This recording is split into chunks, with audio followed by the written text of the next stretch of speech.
વિદ્યાર્થીની બહેનો અને મિત્રો, આપણે એક રિકાર્ડોના ભાડાના સિદ્ધાંતમાં આજે ચર્ચા કરીએ છીએ. એ ચર્ચા પહેલાં આપણે કેટલીક બાબતોનો અભ્યાસ કર્યો. એમાં ભાડું કોને કહેવાય એના વિશેની થોડીક વાત કરી હતી કે ભાઈ ભાડું એ સામાન્ય વ્યવહારમાં કોઈ પણ વસ્તુનો તમે ઉપયોગ કરો છો તો એ ઉપયોગ બદલ માલિકને જે કંઈ કિંમત ચૂકવવી પડે એ ભાડું છે, એવું આપણે અભ્યાસમાં ભણ્યા હતા. પણ આ સામાન્ય વ્યવહારમાં ભાડાના શબ્દનો ખ્યાલ છે. આપણે જો અર્થશાસ્ત્રની પરિભાષામાં એનો અભ્યાસ કરીએ તો ભાડું ઉત્પાદનના 4 સાધનોમાંથી જમીનને ભાડું મળે છે. એટલે જમીનની કમાણી એવું કહેવામાં આવે છે. ઉત્પાદનના 4 સાધનોનો અભ્યાસ કર્યો તો આપણે જમીન, મૂડી, શ્રમ અને નિયોજક. અને જમીનને જે વધારાની આવક પ્રાપ્ત થાય છે એને ભાડું આપણે કહીએ છીએ. એટલે એ જમીન એ ભાડું મેળવે છે એમ આપણે કહીએ છીએ. એકચ્યુઅલી વાસ્તવમાં જમીન ઉપર મનુષ્ય કોઈ વધારાનો ખર્ચ કરવો પડતો નથી. કુદરતી દેન છે, કુદરતી બક્ષિસ છે, કુદરતી ભેટ છે, એના ઉપર કોઈ શ્રમ કર્યો નથી મનુષ્ય એના ઉત્પન્ન કરવા માટે. એના પુરવઠામાં વધારો કે ઘટાડો કરી શકાતો નથી. એટલે જમીનની જે વધારાની કમાણી પ્રાપ્ત થાય એ અને વધારાની કમાણી જે જમીનને મળે છે એને ભાડા તરીકે આપણે ઓળખાવીએ છીએ. બીજો શબ્દ અધિશેષ હતો. અધિશેષમાં આપણે એવું વિચાર્યું હતું કે ઉત્પાદનના કોઈ પણ સાધનને ભાડું મળે છે. એટલે કોઈપણ ઉત્પાદનનું સાધન એ લઘુત્તમ કમાણીએ, લઘુત્તમ વેતને કામ કરવા તૈયાર હોય અને છતાં એને વધારે વેતન મળે, વધારે આવક પ્રાપ્ત થાય તો એ જેટલી વધારે વેતન મળે કે વધારે આવક પ્રાપ્ત થાય એને અધિશેષ તરીકે, ભાડાના અધિશેષ તરીકે ઓળખીએ છીએ. ત્રીજો કન્સેપ્ટ આપણે ભણ્યા હતા ભાડા જેવી આવક. ખ્યાલ માર્શલે રજૂ કર્યો છે અને માર્શલે રજૂ કરીને એમ કહ્યું છે કે કોઈ સાધનની અછતને લીધે બહુ ટૂંકા ગાળાની અંદર જો એને કંઈક વધારાની આવક પ્રાપ્ત થાય તો એ ભાડા જેવી આવક બને છે. અને એ સમયના ટૂંકા ગાળાની વાત છે, કારણ કે સમયને લાંબે ગાળે કદાચ એ સાધનની અછત દૂર થાય અને એને ભાડું ન પણ મળે એવી સ્થિતિ સર્જાય. એટલે ભાડાનો સામાન્ય ખ્યાલ, ભાડાનો અર્થશાસ્ત્રના પરિભાષામાં જે કંઈ અર્થઘટન કરવામાં આવ્યું છે એના સંદર્ભમાં આપણે એનો ખ્યાલ સમજવાની કોશિશ કરી હતી. જમીનની કમાણી, અધિશેષ અને ભાડા જેવી આવક.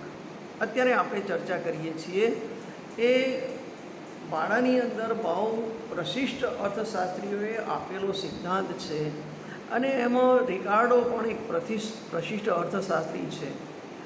એની પહેલાં જો કે માલ્થસ છે, બીજા અર્થશાસ્ત્રી છે, એમણે પણ ભાડા વિશે વિચારો કર્યા હતા. આમ છતાં એની વ્યવસ્થિત રજૂઆત કરી છે એ પ્રોફેસર રિકાર્ડોએ કરી છે. અને રિકાર્ડોએ જે ભાડાનો સિદ્ધાંત આપ્યો છે ભાડા વિશે વિચાર કરીને, એ સિદ્ધાંત ખૂબ પ્રચલિત છે. એનો અભ્યાસ આપણે આજે કરવાના છીએ. સામાન્ય રીતે આટલી સાદી સમજ મેળવ્યા પછી રિકાર્ડોએ ભાડાની જે વ્યાખ્યા આપી છે એ ખૂબ અગત્યની છે. એ રિકાર્ડોએ જે વ્યાખ્યા આપી છે તે આ પ્રમાણે છે કે જમીનના મૂળભૂત અને અવિનાશી તત્વોના ઉપયોગ બદલ જમીનદારને ઉત્પાદનનો જે ભાગ આપવો પડે છે તેને ભાડું કહેવાય છે. જમીનના મૂળભૂત અને અવિનાશી તત્વોના ઉપયોગ બદલ જમીનદારને ઉત્પાદનનો જે ભાગ આપવો પડે છે તેને ભાડું કહેવાય છે. બહુ મહત્ત્વની વાત કરી છે અને સરસ વાત કરી છે. જમીનના આ રિકાર્ડોએ આપેલી જમીનની વ્યાખ્યા છે, ભાડાના સંદર્ભમાં આપેલી વ્યાખ્યા છે. રિકાર્ડોએ આપેલી જમીનના મૂળભૂત અને અવિનાશી તત્વો, એ જે કુદરતી તરફથી પ્રાપ્ત થયેલી જમીન છે એ જમીનમાં કેટલાક મૂળભૂત અને અવિનાશી તત્વો છે. એ મૂળભૂત અને અવિનાશી તત્વો કુદરત તરફથી પ્રાપ્ત થયેલા છે, કુદરતે મૂકેલા છે. જમીનમાં કેટલાક મૂળભૂત તત્વો છે. દાખલા તરીકે કેટલીક જમીનની અંદરથી ખનિજ જ મળે, કેટલીક જમીનમાંથી ક્રૂડ ઓઇલ જ મળે, કેટલીક જમીનમાંથી તમે અનાજ જ પકવી શકો. એટલે એ મૂળભૂત તત્વો થયા જે કુદરત તરફથી પ્રાપ્ત થયેલા છે, મનુષ્યનું સર્જન નથી, કુદરત તરફથી પ્રાપ્ત થયેલા છે. એ મૂળભૂત અને અવિનાશી તત્વો જેનો વિનાશ થઈ શકતો નથી. તમે જુઓ, કુદરત તરફથી જે કંઈ ચીજવસ્તુ પ્રાપ્ત થઈ છે એ બધી ચીજવસ્તુઓમાં અવિનાશી તત્વો રહેલા છે. એનો વિનાશ થાય, એનો ઉપયોગ થાય, છતાં પણ પાછા એટલા ને એટલા પ્રમાણમાં એ તત્વો પેદા થતા હોય છે.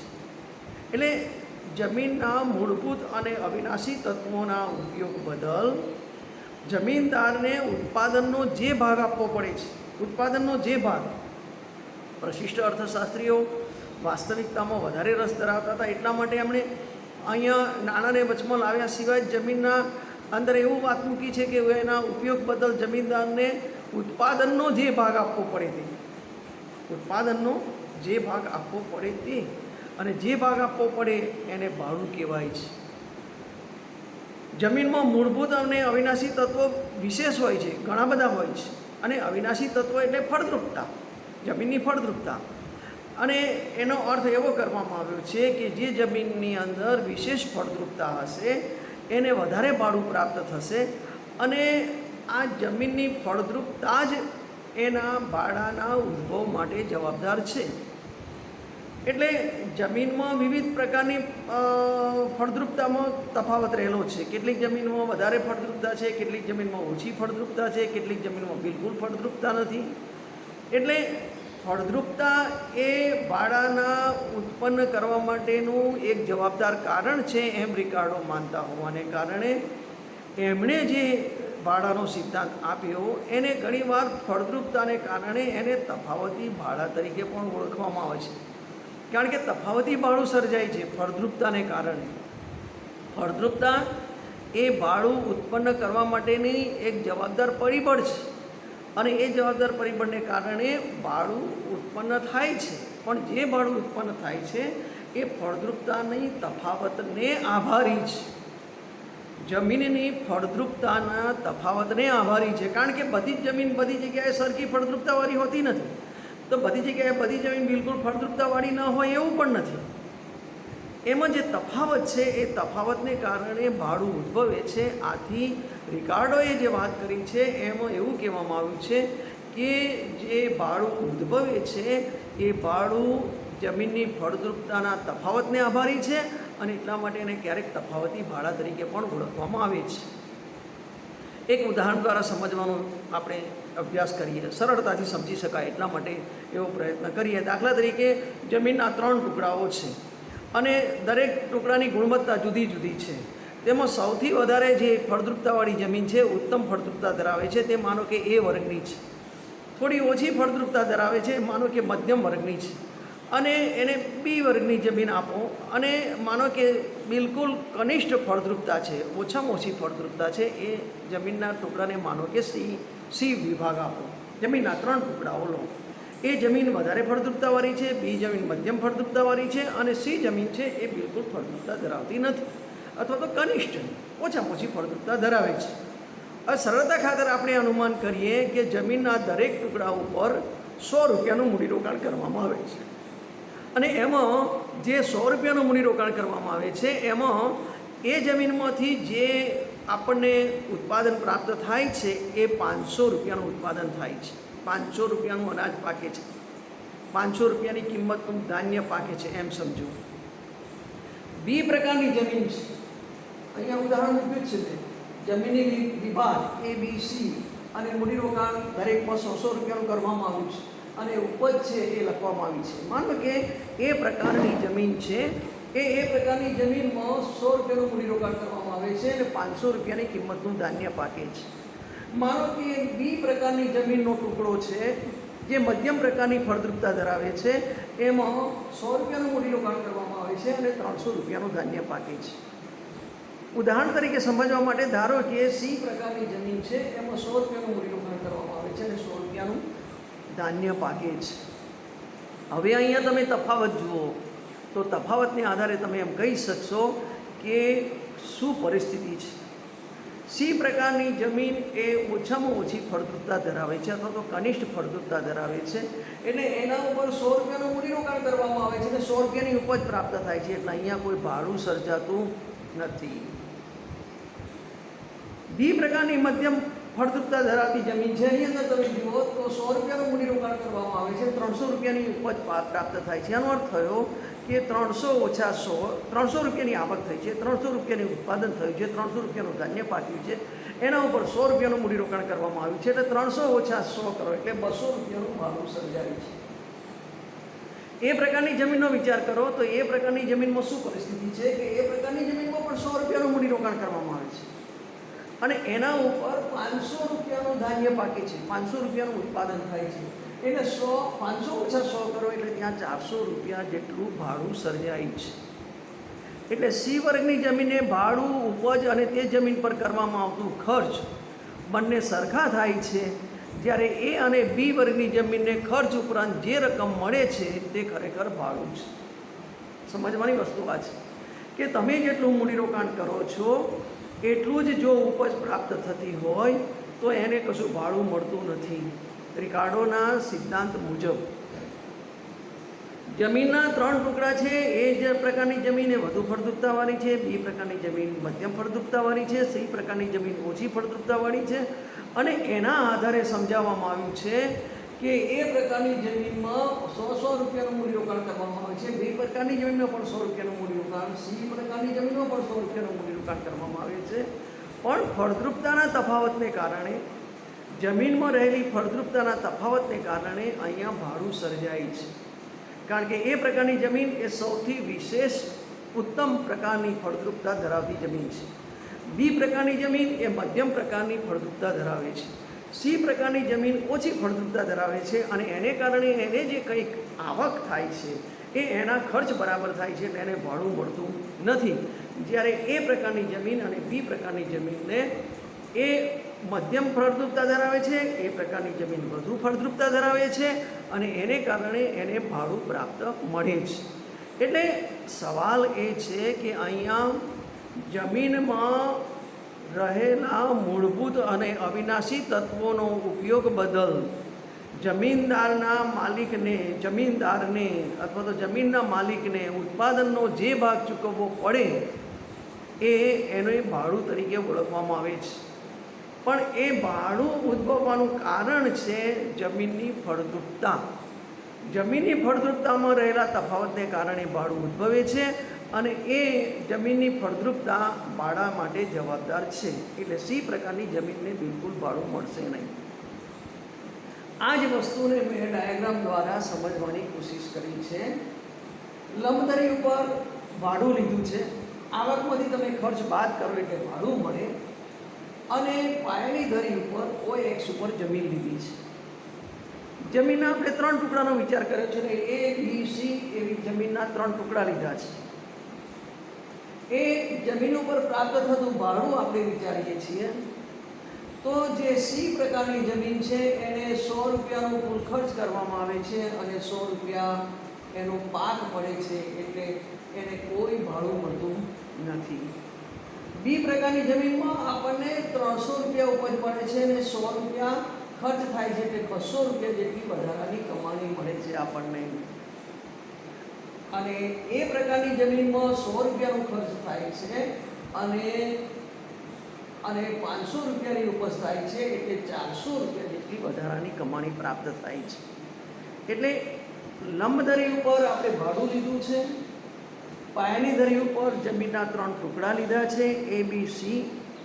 જમીનના 3 ટુકડા લઈને આ પ્રાપ્ત થતા ભાડાને લંબધરી પર દર્શાવવામાં આવ્યું છે, અને એના આધારે એવું બતાવવાનો પ્રયાસ કર્યો છે કે જે ઓછી ફળદ્રુપતાવાળી સી પ્રકારની જમીન છે એમાં 100 રૂપિયાનો કુલ ખર્ચ કરવામાં આવે છે અને 100 રૂપિયાનું ધાન્ય પાકે છે, માટે એને કોઈ ભાડું પ્રાપ્ત થતું નથી. ખર્ચ ઉપરાંત જે રકમ મળે છે, ખર્ચ ઉપરાંત જે વધારાની રકમ મળે છે એને ભાડા તરીકે ઓળખવામાં આવે છે. એટલે આકૃતિમાં ચોકડીવાળો ભાગ છે એ ખર્ચ સૂચવે છે, અને ઊભી લીટીવાળો ભાગ છે ભાડું દર્શાવે છે. જે ઊભી લીટી દોરી છે આમ જે ઊભી લીટી દોરી છે એ આનું ભાડું દર્શાવે છે, અને આમ આડો જે લીટી દોરી છે, આડી લીટી દોરી છે, એ ચોકડીવાળો ભાગ છે. એ ચોકડીવાળો ભાગ એ એનું ખર્ચ દર્શાવે છે. એ સૌથી વધારે ફળદ્રુપ જમીન છે. બી મધ્યમ ફળદ્રુપતા ધરાવે છે અને સી છે એ જમીનના ખર્ચ બરાબર જ છે, એટલે જમીનના ખર્ચ બરાબર જ આવક પ્રાપ્ત થાય છે. એટલે એ જમીનને સૌથી વધારે ભાડું મળે છે. બી જમીનને એનાથી ઓછું ભાડું મળે છે અને સી જમીન બિલકુલ ભાડા વિનાની છે. એ જમીનને વધારે ભાડું મળે છે કારણ કે એની ફળદ્રુપતા વધારે છે. બી જમીન એ જમીન કરતાં ઓછી ફળદ્રુપતા ધરાવે છે, માટે એને એ જમીન કરતાં ઓછું ભાડું મળે છે. અને સી જમીન બિલકુલ ફળદ્રુપતા ધરાવતી નથી, જેટલું ખર્ચ કરે એટલું જ ઉત્પાદન પ્રાપ્ત થાય છે, માટે એ ભાડા વિનાની જમીન છે એમ કહેવાય. ઊંચી ફળદ્રુપતા ધરાવતી જમીનને વધારે ભાડું મળે છે અને ઓછી ફળદ્રુપતા ધરાવતી જમીનને ભાડું મળતું નથી. તો ઊંચી ફળદ્રુપતા ધરાવતી જમીનને ભાડું કેવી રીતે પ્રાપ્ત થાય છે તેની સમજૂતી રિકાર્ડોએ એક દાખલો આપીને સમજાવવાની કોશિશ કરી છે કે કેટલાક સંસ્થાનવાસીઓ અમુક પ્રદેશોમાં જઈને વસે છે. શરૂઆતમાં એ ઉત્તમ પ્રકારની જમીન ખેડે છે, પરંતુ જેમ જેમ વસ્તી વધતી જાય અને અનાજ માટેની માંગ વધતી જાય અને બીજી બાજુ અનાજની માંગ વધે, એની સાથે ઉત્પાદનમાં વધારો કરવો પડે. ઉત્પાદનમાં વધારો કર્યા સિવાય ચાલે નહીં, અને ઉત્પાદનમાં વધારો ન કરો તો એ અસ્તિત્વમાં આવે છે એમ કહેવાય નહીં. એટલે રિકાર્ડોએ આ જુદું સંસ્થાનવાસીઓનું ઉદાહરણ આપીને સમજાવવાનો પ્રયત્ન કર્યો છે કે માનો કે કેટલાક લોકો છે એ ઉત્તમ પ્રકારની જમીન ઉપર જઈને વસવાટ કરે છે અને ઉત્તમ પ્રકારની જમીનની અંદર ખેડાણ કરે છે, પણ પછી પરિસ્થિતિ એવી થાય છે કે વસ્તીમાં વધારો થાય છે, અનાજની માંગમાં વધારો થાય છે, અને અનાજની માંગમાં વધારો થાય છે એટલે છેવટે ઓછી મધ્યમ ફળદ્રુપતા ધરાવતી જમીન ખેડવી પડે છે. પછી માનો કે એના કરતાં પણ વસ્તીમાં વધારો થાય છે અને અનાજની માંગમાં વધારો થાય છે, તો છેવટે કનિષ્ઠ પ્રકારની જમીનને પણ ખેડવી પડે છે.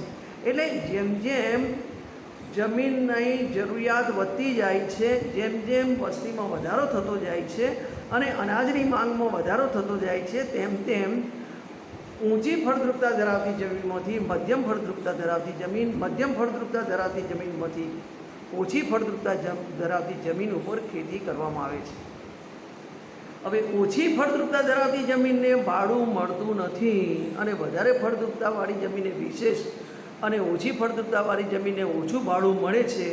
એનું કારણ કે તમે જેમ જેમ જમીનની જરૂરિયાત ઊભી થાય છે એમ તેમ વધારે જમીનની જરૂરિયાત ઊભી થતાં, વધારે અનાજની જરૂરિયાત ઊભી થતાં, વધારે વસ્તીને કારણે અનાજની જરૂરિયાત ઊભી થતાં તમે વધારે ફળદ્રુપતાવાળી જમીનમાંથી ઓછી ફળદ્રુપતાવાળી જમીનમાંથી તમે મધ્યમ કક્ષાની જમીનની ફળદ્રુપતાવાળી, મધ્યમ કક્ષાની જમીનમાંથી કનિષ્ઠ પ્રકારની જમીનમાં, અને એમ તમે છેવટે સીમાંત જમીન, જે જમીનનો છેલ્લો ટુકડો છે ત્યાં તમે ખેતી માટે જોડાઓ છો. એટલે છેલ્લી જમીન જે છે એ છેલ્લી જમીનને એને ભાડું મળતું નથી, અને ભાડું મળતું નથી એટલે એટલા માટે ભાડું નથી મળતું કે એને અંદર જેટલો ખર્ચ કરવામાં આવે છે એટલી જ આવક પ્રાપ્ત થાય છે. રિકાર્ડોના આ સમગ્ર ભાડાના સિદ્ધાંતને સમજવાની તમે કોશિશ કરો તો બહુ મહત્ત્વની કેટલીક બાબતો, કેટલાક લાક્ષણિક તત્વો રિકાર્ડોના ભાડાના સિદ્ધાંતમાંથી સમજી શકાશે. તમે જ્યારે આખા રિકાર્ડોના ભાડાના સિદ્ધાંતમાં એવું પ્રતિપાદિત કરવાનો પ્રયત્ન કરો છો, એવું સમજાવવાનો પ્રયત્ન કરો છો કે ભાઈ વધારે ફળદ્રુપતાવાળી જમીનને વધારે ભાડું મળે છે, ઓછી ફળદ્રુપતાવાળી જમીનને ઓછું ભાડું મળે છે, અને સૌથી કનિષ્ઠ જમીન છે, ઓછી ફળદ્રુપતાવાળી જમીન છે, એને ઓછું ભાડું મળે છે. આવું તમે જ્યારે સમજાવવાની કોશિશ કરો છો અને ભાડું એ ફળદ્રુપતાના તફાવતને આભારી છે એમ તમે જ્યારે સમજાવવાની કોશિશ કરો છો ત્યારે એનો અર્થ શું થયો કે ફળદ્રુપતા છે અથવા તો જે ફળદ્રુપતા છે એ ફળદ્રુપતાનું પરિણામ કુદરતી છે, એ નિસર્ગદત્ત છે અથવા તો કુદરતી રીતે ફળદ્રુપતા પ્રાપ્ત થયેલી છે. એટલે એ ફળદ્રુપતાનું જે પરિણામ છે એ કુદરતી છે, મનુષ્યએ સર્જન કરેલું નથી. મનુષ્યને કારણે એ જમીન વધારે ફળદ્રુપતાવાળી છે એવું નહીં, એ કુદરતી, એ નિસર્ગદત્ત કુદરત તરફથી પ્રાપ્ત થયેલી ભેટ છે અને એનું એ પરિણામ છે. એટલે તમે એમ ના કહી શકો કે આ જમીન છે એ જમીનમાં અમે ફળદ્રુપતા વધારે પ્રાપ્ત કરી છે, અમે ફળદ્રુપતા ઊભી કરી છે.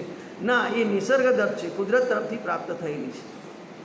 બીજું એનું લાક્ષણિક તત્વ આખા સિદ્ધાંતની અંદર તમે સમજવાનો કોશિશ કરો તો કે એ કુદરતની કૃપણતા છે. કૃપા ઉપરથી શબ્દ બનાવેલો છે. કૃપણતા કુદરતની કૃપાનું પરિણામ છે. ફળદ્રુપતાને કારણે બાળું ઉત્પન્ન થાય છે, પણ ઉત્તમ પ્રકારની જે જમીન છે એ જમીનનો જથ્થો અઢળક હોત તો કોઈ પ્રશ્ન જ નહોતો બાળું ઉત્પન્ન થવા માટેનો, કોઈ કારણ જ ના રહે.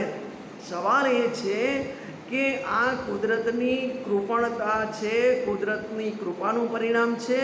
અહીંયા જો વધારે ફળદ્રુપતાવાળી બધી જ જમીન હોત અને મધ્યમ પ્રકારની ફળદ્રુપતાવાળી જમીન જ ના હોત, ઓછી ફળદ્રુપતાવાળી જમીન જ ન હોત તો કોઈ પ્રશ્ન જ નહોતો.